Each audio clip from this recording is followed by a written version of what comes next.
तो शुरू ऐसे होता है कि ये न थी हमारी किस्मत की विसाल यार होता, अगर और जीते रहते यही इंतज़ार होता। इस शेर में गालिब फरमाते हैं कि मुझे जितनी भी ज़िंदगी मिली है, उस ज़िंदगी में मैंने सिर्फ़ एक ही काम किया कि मैंने अपने महबूब के दीदार का इंतज़ार किया। मगर मेरे नसीब में मेरे महबूब का दीदार नहीं था। वो जितनी मुझे ज़िंदगी मिली, उस ज़िंदगी में मैंने सिर्फ़ मेरे महबूब के दीदार का इंतज़ार किया। अगर ज़रा-सी ज़िंदगी मुझे और भी मिल जाती, थोड़ी-सी ज़िंदगी अगर मुझे और भी मिल जाती, तो उस ज़िंदगी में भी मैं यही काम करता, यानी महबूब के दीदार का इंतज़ार करता।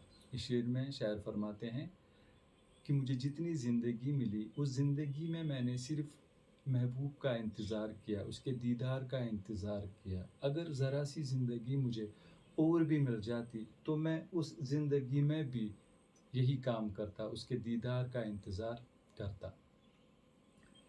तेरे वादे पर जिए हम, तो ये जान झूठ जाना कि खुशी से मर न जाते अगर एतबार होता। इस शेर में गालिब फरमाते हैं कि ऐ मेरे महबूब, तुमने मुझे तुमने मुझसे कभी मिलने का वादा किया था। आज मुझे ज़िंदा देखकर ये मत समझना कि मैं तुम्हारे उस वादे की वजह से ज़िंदा हूँ। सच तो ये है कि मुझे तुम्हारे वादे का कोई यकीन ही नहीं था, भरोसा ही नहीं था। अगर मुझे तुम्हारे वादे का कोई भरोसा होता, तो मैं उसी वक़्त खुशी से मर गया होता, जिस वक़्त तुमने मुझसे ये वादा किया था। इस शेर में गालिब फरमाते हैं कि ऐ मेरे महबूब, तुमने कभी मुझसे मिलने का वादा किया था। आज मुझे ज़िंदा देखकर ये मत समझना कि मैं तुम्हारे उस वादे की वजह से ज़िंदा हूँ। हकीकत तो ये है कि मुझे तुम्हारे वादे का पहले ही कोई भरोसा नहीं था। अगर मुझे तुम्हारे वादे का कोई भरोसा होता, तो मैं उसी वक़्त खुशी से मर गया होता, जिस वक़्त तुमने मुझसे वादा किया था। कोई मेरे दिल से पूछे तेरे तीर नीम कश को, ये ख़लिश कहाँ से होती जो जिगर के पार होता। इस शेर में गालिब फरमाते हैं कि ऐ मेरे महबूब, तुम जो अपनी अध खुली आँखों से ये तीर मारते हो, ये मेरे जिगर पे लगते हैं मगर जिगर के पार नहीं होते हैं। इसलिए तुम्हें मुझे तड़पाने में मज़ा आता है। जिस दिन तुम्हारे ये तीर मेरे जिगर के पार हो जाएँगे, उस दिन मैं ख़त्म हो जाऊँगा, मर जाऊँगा, और तुम्हें जो ये मज़ा आता है मुझे तड़पाने का, उसी के साथ ये भी ख़त्म हो जाएगा। इस शेर में गालिब फरमाते हैं कि ऐ मेरे महबूब, तुम जो अपनी अध खुली आँखों से ये तीर मारते हो, ये मेरे जिगर पर लगते हैं, लेकिन मेरे जिगर के पार नहीं होते हैं। इसलिए तुम्हें मज़ा आता है मुझे तड़पाने में। जिस दिन तुम्हारे ये तीर मेरे जिगर के पार हो जाएँगे, उस दिन मैं ख़त्म हो जाऊँगा, मर जाऊँगा, और तुम्हें जो मुझे तड़पाने का मज़ा आता है, ये भी उसी के साथ ख़त्म हो जाएगा। कहूँ किससे मैं कि क्या है शब-ए गम बुरी बला है, मुझे क्या बुरा था मरना अगर एक बार होता। इस शेर में गालिब फरमाते हैं कि ऐ मेरे महबूब, तुम्हारी जुदाई के गम की वजह से मैं रात भर तड़पता रहता हूँ, पल-पल मुझे मौत आती है। तुम्हारी जुदाई की वजह से मैं रात भर मरता हूँ, रोज़ मरता हूँ, तुम्हारी याद में मरता हूँ। मुझे मरने से डर नहीं लगता है, काश एक ही बार मरना होता। ये बार-बार मरना, ये रोज़-रोज़ मरना मुझे अच्छा नहीं लगता है, किसको अच्छा लग सकता है? इस शेर में शायर फरमाते हैं कि मैं किसको बताऊँ, किसको समझाऊँ कि गम की रात कितनी सख्त होती है, और इसमें कितनी बार तड़पना पड़ता है और कितनी बार मरना पड़ता है। मुझे मरने से कोई डर नहीं लगता है, काश एक ही बार मरना होता। बार-बार मरना किसको अच्छा लग सकता है। इसके बाद गालिब कहते हैं, हुए मर हुए हुए हम जो मर के रुसवा, हुए क्यों न घर के दरिया, न कभी जनाज़ा उठता, न कहीं मज़ार होता।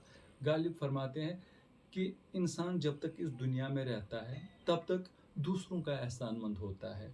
कभी एक चीज़ की ज़रूरत पड़ती है, कभी दूसरी चीज़ की ज़रूरत पड़ती है ज़िंदगी में।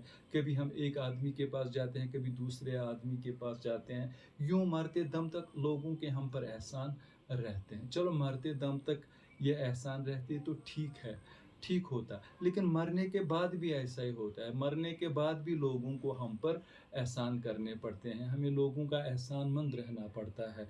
जैसे मरने के बाद उन्हें हमें नहलाने के लिए लोगों की ज़रूरत पड़ती है, उन्हें हमें कफ़न पहनाने की ज़रूरत पड़ती है, उसके बाद हमारी लाश उठाने की ज़रूरत पड़ती है, हमारा जनाज़ा उठाने की ज़रूरत पड़ती है, कब्र खोदने की ज़रूरत पड़ती है, हमें दफ़न करने की ज़रूरत होती है।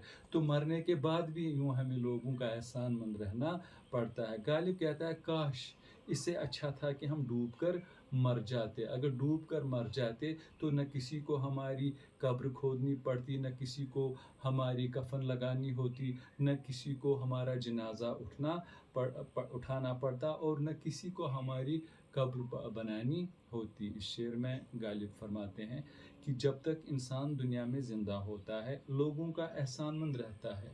चलो मरते दम तक लोगों के एहसान रहते तो अच्छी बात थी, लेकिन हमें तो मरने के बाद भी लोगों का एहसानमंद रहना पड़ता है। हमारे मरने के बाद लोगों को हमारे लिए कफ़न दफ़न का इंतज़ाम, जनाज़े का इंतज़ाम, कब्र का इंतज़ाम करना पड़ता है। इससे अच्छा था कि हम डूब कर मर जाते। अगर हम डूब कर मर जाते तो किसी को हमारी कब्र भी नहीं खोदनी पड़ती, किसी को हमारा जनाज़ा भी नहीं उठाना पड़ता। और लास्ट में गालिब कहता है, ये मसाइल तसूफ़, ये तेरा बयान गालिब, तुझे हम वली समझते जो नबाद अख्वार होता है।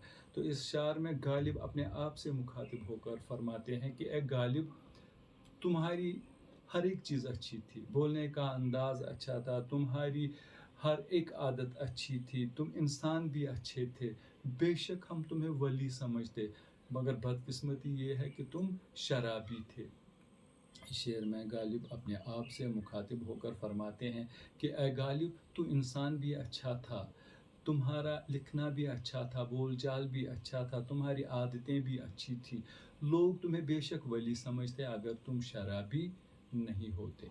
तो इसके साथ ही ये पहली गज़ल थी जो आज मैंने कोशिश की आप लोगों को आपके सामने पेश करने की। मुझे उम्मीद है कि आपको शायद पसंद आएगी, और इंशाअल्लाह ज़िंदगी रही तो अब मैं 9th और 10th की जो गज़लें हैं उनको एक्सप्लेन करने की कोशिश करूँगा। पहले एक गज़ल होगी जो 10th की आजकल की बुक में है, पहले वो पढ़ूँगा, एक शायर को कंप्लीट करूँगा, उसके बाद 9th के एक शायर को कंप्लीट करूँगा, उसके बाद फिर 10th का दूसरा शायर आएगा, उसके बाद फिर 9th का दूसरा शायर आएगा। तो इस तरीके से मैं अपनी शायरी जो है, ये जो किताबों में शायरी, बुक्स में इनकी शायरी लिखी हुई है, इस शायरी को आप तक पहुँचाने की कोशिश करूँगा, और शायद आप लोगों को पसंद आएगी। और जिन लोगों ने मुझे मजबूर किया, या ये उनकी मोहब्बत थी जो उन्होंने मुझसे ये गुज़ारिश की कि मैं अपनी शायरी आप लोगों तक पहुंचा दूं, तो मैंने अपना पहला कदम उठाया है। तो इंशाल्लाह देखते हैं क्या होगा। मैं इसके लिए यूट्यूब चैनल, अगर कुछ ऐसा सिस्टम होता है तो मैं उस पर भी ये अपलोड करने की कोशिश करूँगा। आज के लिए इतना ही। अस्सलाम।